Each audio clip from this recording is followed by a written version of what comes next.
पंजाब की सेनेट नशिस्त पर कल ज़िमनी इंतखाब का इनेकाद किया जाएगा। मज़कूरा नशिस्त सेनेट रुकन साजिद मीर की वफात के बाद खाली हुई थी। सेनेट ज़िमनी इंतखाब के लिए पंजाब असेंबली हॉल को बतौर पोलिंग स्टेशन मुतय्यन कर दिया गया। सूबाई इलेक्शन कमिश्नर पंजाब बतौर रिटर्निंग अफसर फराइज़ सर अंजाम देंगे। सेनेट ज़िमनी इंतखाब के लिए अरकान सूबाई असेंबली पंजाब अपना हक़ राय दही इस्तेमाल करेंगे। तमाम अरकान असेंबली अपना असेंबली कार्ड और वोटिंग के लिए अपने साथ हमरा लाएं। पोलिंग का अमल सुबह 9 बजे से शाम 4 बजे तक बिला तातुल जारी रहेगा। पंजाब में सेनेट ज़िमनी इंतखाबात के लिए कोड ऑफ कंडक्ट जारी कर दिया गया है। इलेक्शन कमीशन ने सियासी जमातों, उम्मीदवारों, इलेक्शन एजेंट्स और वोटर्स के लिए कोड ऑफ कंडक्ट जारी कर दिया गया है। तर्जुमान सूबाई इलेक्शन कमिश्नर पंजाब के मुताबिक पोलिंग स्टेशन में मोबाइल फोन या इलेक्ट्रॉनिक डिवाइसेस ले जाना सख्ती से ममनू है। बैलेट पेपर की तस्वीर लेना भी सख्ती से ममनू करार दिया गया है, जबकि उम्मीदवार या इनके हामी किसी सरकारी मुलाजिम या ओहदेदार से मदद नहीं मांग सकते।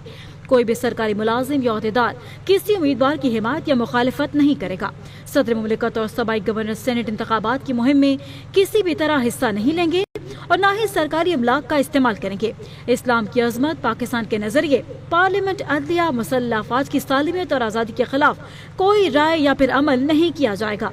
खिलाफ वर्जी पर इलेक्शन एक्ट 2017 की सेक्शन 10 के तहत तौहीन अदालत का नोटिस भी लिया जा सकता है।